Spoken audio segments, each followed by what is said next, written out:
Hello Virgo, how are you? This is going to be your March 3rd party reading. I hope you're doing well. This is going to be for the sign of Virgo, Sun, Moon, Rising, and Venus. It is geared towards Virgo. If you are dealing with a Virgo who is putting you in a third party situation, I suggest you watch your own sun sign, okay? Or whatever sign you resonate with the most. Your rising, your Venus, okay, your moon. So let's see what's going on for you, Virgo. I know it's been a long time no see. I've had to take some time off. My wrists were kind of getting a little bad. I actually should be wearing my gloves, which I'll put them on after your video. But, yeah, if you see me wearing gloves, it's to kind of ease my wrists a little bit, right? Because I do shuffle, and I'm a hard shuffler. And a lot of people don't understand. Like, it's something that, tarot is something that you have to understand if you do it. And if you do it a lot, like consistently folding cards and shuffling in cards. For me, I don't know. It bothers my hands. I don't know. But anyway, so we have healing family issues. So for you guys, this is a relationship that's put into your life that has a lot of projected trauma. I'm getting a lot of projected trauma. So this kind of feels like, for me, with your person, the overall energy is there's like things that they are even projecting on you that may not be like you didn't do it. It could be like mom issues, fatherhood wounds. You are in this person's life and they are in your life so that you two can deal with some subconscious issues. Because when you were talking about family and just with this being like children involved, this is stuff that like the subconscious, which is basically stuff that we don't even sometimes remember. Okay, so this could even be that, like, you know, issues coming up from childhood, abandonment wounds, those types of things. Now, with this third party, we have getting to know each other. So maybe you and this person are on a break. Like you and this person are on a break because the relationship is too intense. And maybe they're now dating someone else. Because getting to know each other, obviously, to me, that consists of it being a newer situation, like a newer relationship. So maybe they are talking to someone new. If it's a reconciliation, then maybe they haven't been with this person for a while. Maybe they went back to an ex that they haven't seen or been with in a while, and maybe they're reconnecting. That could be it, but this is obviously to me a newer energy. So let's see what's going on with you and your person. Whew. All right. What is not going on with you guys? All right. We'll take all of them at this point.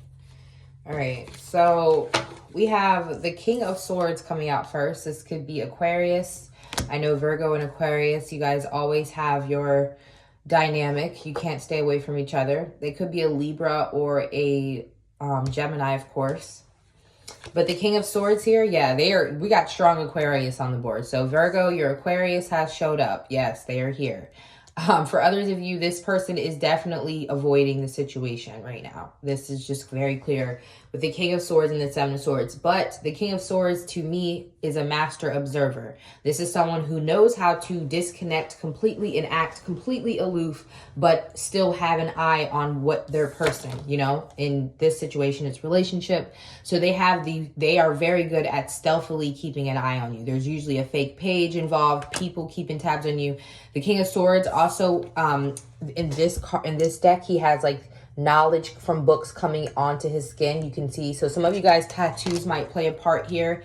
And for others of you, it's a situation where this person has some sort of esoteric knowledge where they could also pull cards or something like that, or they could go to tarot readers. The King and Queen of Swords are people who will go to tarot readers and things like that because they're intelligent enough to know that there's a lot of accuracy to these things, okay? They might even be able to scientifically break down why tarot works.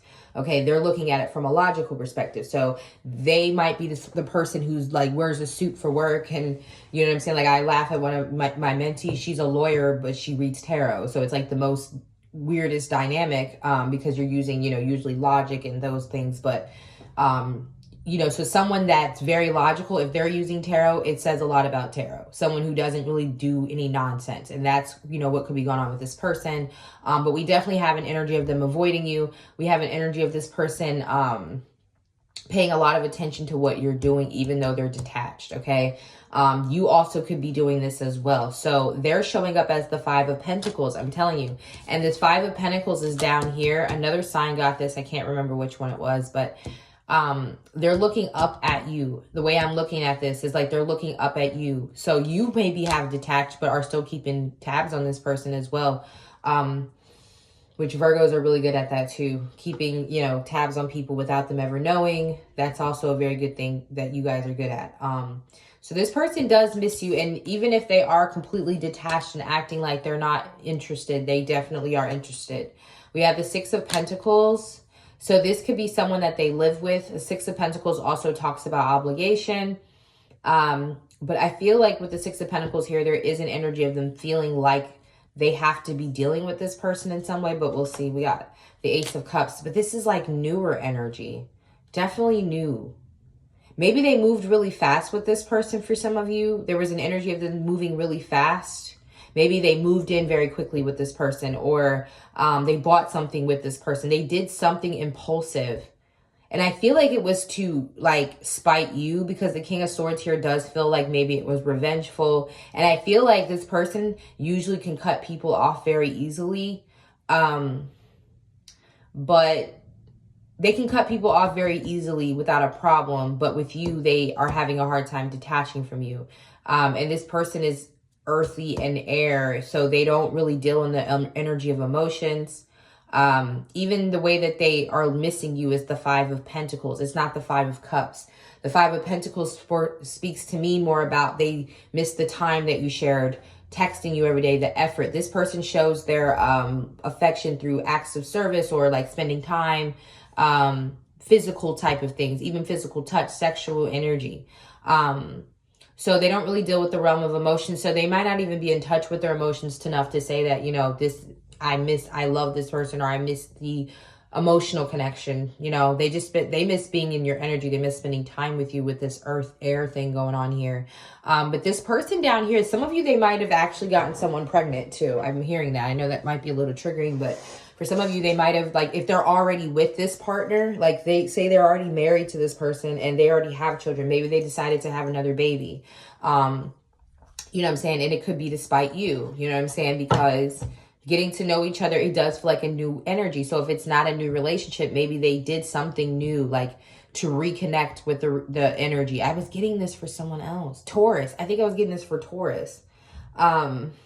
All the earth signs are always usually very similar. I don't know why, but Taurus, I think, had this. And I think Taurus is going to be probably, I mean, it depends on the person, but they could be a little triggered by their reading, because it does speak of them reconciling or reconnecting with the third party. And that's what I'm kind of seeing here. But in the extended, it was a totally different story. It was really deeper. So it seems this way. And if they did reconnect with this third party, or start something very quickly with this third party that makes them obligated to them, like moving in together, having a baby, buying a car, buying a business, whatever they did, it was, I feel, to spite you. I do feel like they did something very impulsive, because this person doesn't like to deal with their emotions. So they'd rather just, and I feel like maybe even to make you detach from them, they did something cold. This is like a self-sabotaging energy. The Five of Swords is Aquarian. So, you know what I'm saying? This person, again, they're more Vulcan. I always talk about Spock. Logic. Spock has emotions, but he doesn't like to use them. He likes to try to act like he's full Vulcan. And then at some points when Captain Kirk dies, he felt those emotions. You know what I'm saying? Anytime something happened like to his friends, he started to realize he cared. So it's like that thing, and something drastic might not happen to you like that, but it's like you left their life. Essentially, there was like a death, you know what I'm saying, for them in a way. Because if you left their life, there's an ending there. So, yeah, they're feeling things now, but I still don't see this person in their heart space, I'll be honest. We have the path for you. So this is something that is meant to be. It's whether it's long-term or not. It is an 8, so it does speak about karma. And then we also have the sexual energy here with the hot moon stream. So you guys may have had like a really strong 8th house attachment there. So you may want to look into synastry. I do synastry readings, which is putting two astrological charts together and seeing if they're compatible and seeing the strengths and weaknesses of the relationship. You can book that at my Wizio. That's where all my astrology readings are. But this is definitely saying that there's a strong connection here. And it was meant to be. It's very much there so you can work through karmic issues. That is what 8th house is about. Okay, I've had some very strong 8th house relationships over the last couple of years, because my Saturn is actually in my 8th house. I've had my Saturn return. So it was in my 8th house. There was a lot of activity going on in my 8th house. And my 8th house was ruled by Western Capricorn. It would be true Sagittarius in Vedic or sidereal astrology. And I was meeting Capricorns, quote, quote, or true Sagittarians. I was meeting a bunch of them and dating them. And I'm, you know, still kind of dealing with them in ways, you know, just meeting them, or just even like my nail tech, like dealing with them in some way, like not relationship wise, but they were just in my life a lot at a certain time. And it's because they are karmic people. So I don't want to say it's just all relationships, but even if you're finding yourself, maybe you find yourself, this is someone, like, you can always tell patterns in ways too, because you'll see like a lot of it. Like maybe you're attracting a lot of this person's sign in some way, maybe even friendship wise. There's a lot of like Aquarians coming around all of a sudden, or a bunch of Pisces or something. There's a reason why that energy is repeating in your life, because 8s are about repeat. So if you're finding yourself in cycles or repeats a lot, you may want to check and make sure that there's not some karma there that you're supposed to work out and work through, okay? So we have the divine masculine energy here. Interesting. So yeah, there's something here about this person feeling an obligation to keep this relationship going. Because your person, if they are a divine masculine or a divine feminine, let me get one more.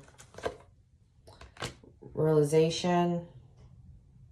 I do feel like this person is realizing who they are in some way. Resistance. Okay, so this person knows that they are like, maybe this is a counterpart relationship or something, or they are realizing their divinity, their path. You are their path, but they're resisting this. They know this, okay? And I mean, because I was like, if they know that, then maybe they feel obligated, and as a divine entity, you're going to want to take care of something you've already created. So they could be trying to do the dutiful thing, but I'm also getting this realization with resistance is they know that they are meant for more and they're resisting it. Okay. And even they just pointed out that this divine masculine is a 6, and that they gave me the 6 of Cups. And then this is the 7. This is the 7 of Wands. So this person is resisting because of the path. And they're telling me this realization for you is the Empress, the 3. So they know who you are to them. This might be definitely a counterpart situation, soulmate. But it doesn't mean that you have to put up with it and you guys aren't. You're not in this person's life. Some of you, it's a fire sign. I just saw Queen of Wands at the bottom of the deck. Sagittarius, Aries, Leo, Taurus, Cancer's here. Aquarius is very strong here. Scorpio. I think I said Leo already. Okay, so we're going to go ahead and get into the extended. We're going to clarify these cards and get more energy out of them. I already have some of the clarifiers here, but we're going to clarify everything, and then we're going to see the overall outcome with you and this person for March. So if you're interested in that, check out the link below, Virgo. I do offer personal readings. They're 48-hour response readings down there. I do career readings. I do astrology readings. You can check me out on Wizio. That's where most of my astrology readings are. I offer mentorship. I'm going to keep the tarot class open until the end of the weekend. And I also am offering a sidereal astrology class where I go over how to read your own chart and other people's charts. Okay, so I'll talk to you guys in the extended. I love you, Virgo. Bye.